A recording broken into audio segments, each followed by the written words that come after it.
In 2021, the grounding of the Ever Given in the Suez Canal paralyzed global trade, exposing the extreme vulnerability of our modern supply chains. This single event highlighted how two man-made channels fundamentally dictate the speed of our global economy.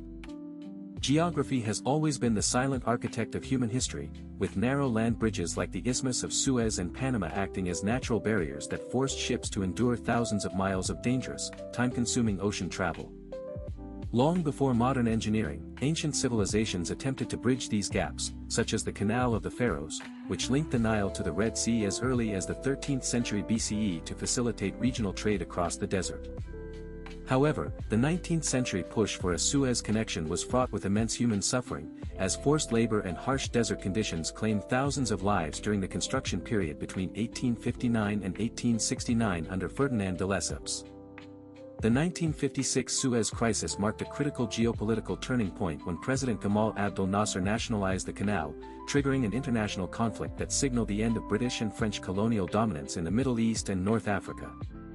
Looking at the map, the Suez Canal serves as the vital artery connecting the Mediterranean to the Red Sea, effectively cutting the maritime distance between London and Mumbai by approximately 41%, from 12,300 miles down to 7,200. By the late 19th century, the industrial world sought to replicate this success in the Americas, leading to the ambitious French attempt to carve a canal through the Isthmus of Panama between 1881 and 1889 under de Lesseps. This era was defined by a catastrophic failure, as the French project succumbed to the realities of tropical medicine, with malaria and yellow fever causing over 20,000 worker deaths, proving that biology was a greater obstacle than geology. In 1904, the United States took over the project, eventually completing the Panama Canal in 1914 after implementing rigorous sanitation programs that successfully eradicated mosquito breeding grounds, finally allowing engineering work to proceed without massive, ongoing mortality rates. The 20th century saw these canals become the backbone of the global oil and manufacturing boom, with the Convention of Constantinople in 1888 and the Hague-Varilla Treaty of 1903 establishing the legal frameworks for international transit and sovereignty. Despite clear warnings from engineers regarding the seismic instability of the Culebra Cut and the extreme rainfall in the Panamanian jungle, the massive locks were designed to lift ships 85 feet above sea level into the massive Gatun Lake. Recent years have brought new crises, including severe droughts in Panama that forced the Panama Canal Authority to restrict vessel transit, demonstrating how climate change directly threatens the hydrological requirements necessary for operating the canal's complex lock systems.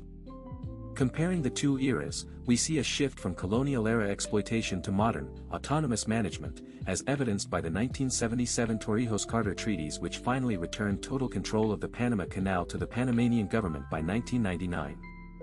Behind these engineering marvels lies the immense human cost of labor, as thousands of migrant workers from the Caribbean and beyond faced dangerous conditions to move the earth, often without the recognition or safety standards afforded to modern laborers. In 2016, the Panama Canal completed a massive expansion project, introducing the Neo-Panamax class of ships, which effectively doubled the waterway's capacity and allowed for more efficient, large-scale transport of goods across the Atlantic and Pacific Oceans. Geologically, the Panama Canal relies on a complex series of locks that function like a water elevator, whereas the Suez Canal remains a sea-level waterway, meaning it requires constant dredging to prevent the desert sands from filling the channel.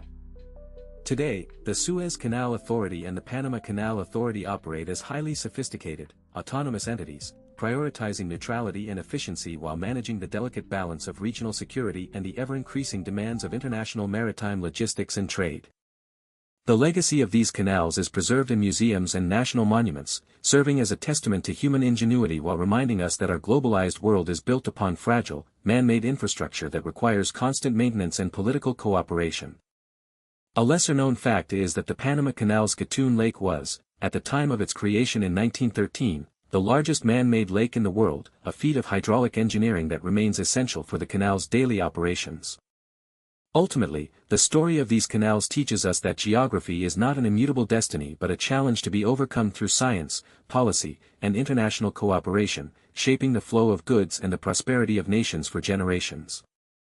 Modern logistics now face the dual threat of geopolitical instability, such as recent tensions in the Red Sea, and environmental shifts, requiring a new era of engineering resilience to ensure that these vital arteries remain open for global commerce. As we look to the future, the integration of AI-driven traffic management and sustainable water conservation techniques will be the next frontier in engineering, ensuring that these impossible structures continue to support the interconnected needs of our modern global civilization.